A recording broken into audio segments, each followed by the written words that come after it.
Hi all, this is Vanessa Love, and this is my channel about the mental health field and related topics. Okay, so today I wanted to talk about Stephen Ho, or Stephen IOE.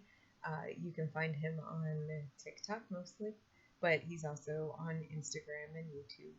And on YouTube Shorts, I watched a video of him. He is an ER tech, so he is someone who's supposed to be fairly knowledgeable about what to expect when you're in the ER. And he talked about suicide and people who wanted to complete suicide, and so they go seeking help, going to the ER. And near the end of the video, and it's a very short video, he says something that it rubs me the wrong way so much. It is this idea that suicide is a permanent solution to a temporary problem. That's not how it feels in the moment. You can ask anyone who has had ideations, who has had plans, what they feel like in those moments, and it is overwhelming, and they feel like it will never end. That's why people feel like that's the option. You know, if someone thought, hey, eventually this won't be an issue, then they probably can figure themselves out of that thought. But when you're in the middle of it, that's not how it feels. And I think, so I heard this also in middle school and in high school, and I think that they thought that we might feel like, hurting ourselves because a boy doesn't like us or something else. But there's things like that kids and adults can go through, like divorce. That's not a temporary problem. Do you understand that? That's not a temporary problem. That it's not. Like, if a child is in the middle of their parents' divorce, that is something that's going to upheave their life and will do so for a long time. And it is a long-term, situation. For example, maybe that child's parents get divorced when that person is 11, right? When they are, maybe in their 20s and finally getting along, getting to that dating point, that divorce can still be an issue. It can be an issue because of who they choose to date. It could be an issue because of what they think might happen in a relationship. Like, hey, their parents couldn't even make it work and they seemed happy at one point. And so it's not a temporary problem. Do you see what I'm saying? And if someone is a full-on adult and is going through a divorce, it's the same thing. It's a whole upheaval of a lifestyle, and you have to consider how that's going to affect every other decision. I don't know many people who come out of a divorce unscathed. A lot of people get divorces, one, because it's time. Their relationship has been dying. This is that last nail in the coffin to be like, this is really dead. The other thing is that they take on relationships in a totally different way. That it changes. And that is not a temporary problem. Divorces can take years. They can take all of your money. They can put you in jail if you're not paying all these things that they tell you have to pay. Come on now. Do you really think that any of these things are temporary problems?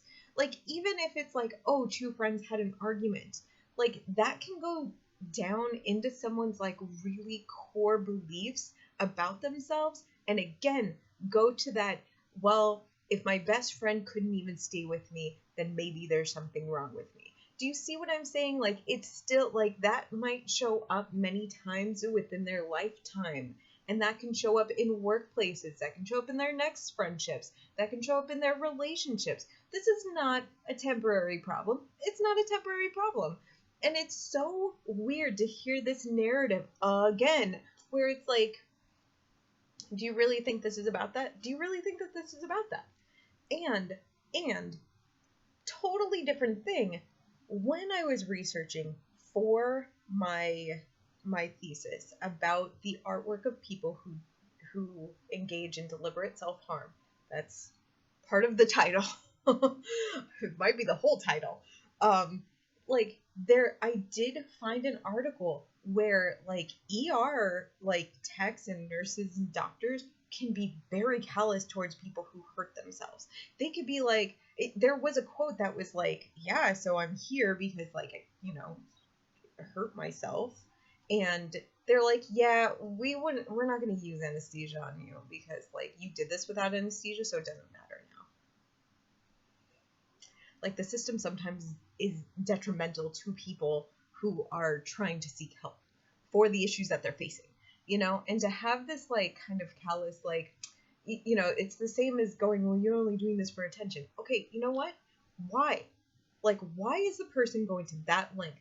Have you thought about that? Like, is there something that might be a real hardcore issue here that maybe you want to dismiss, but this person obviously can't? Like, are you kidding me? Why is this still an issue? Like, I feel like, I mean, I graduated. I graduated 10 years ago. Like, why is this still an issue? Like, this was my research. Like, I didn't think that this was still going to be an issue today. I thought that we had progressed. I thought that, more people would be aware of mental health issues and be a little bit more sensitive to them. But then to have like someone who's like a tech be like, yeah, well, here's the thing, and it is so difficult.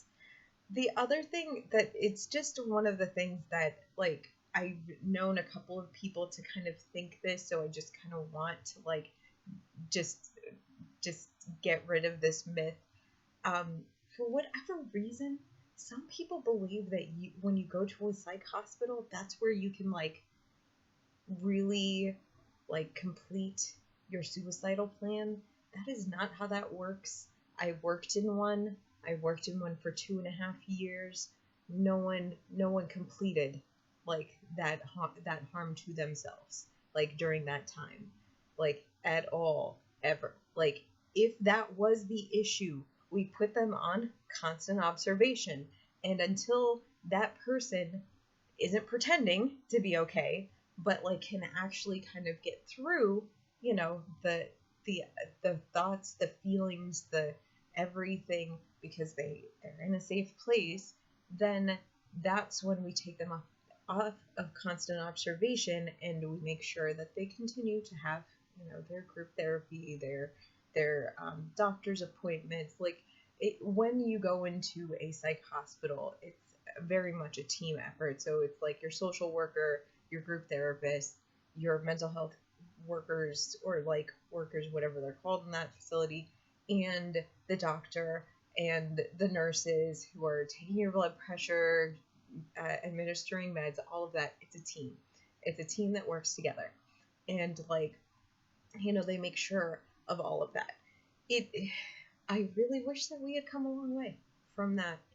I'm surprised. I read some of the comments on these videos, and people were very upset with the way that this was portrayed. So I know that it's not just me, and that it is an issue. Again, this seems like we should have evolved past all of this, but if we're not, then maybe we have to rethink how we deal with psych in mental health issues in the ER, and we need to change that right now, like right now, because this is not. Again, I thought we evolved past this. Like it's not okay to continue to like have some very scary videos and messages just kind of conveyed in that way. Anyway, I hope this was helpful for you, and I will talk with you soon. All right, thanks.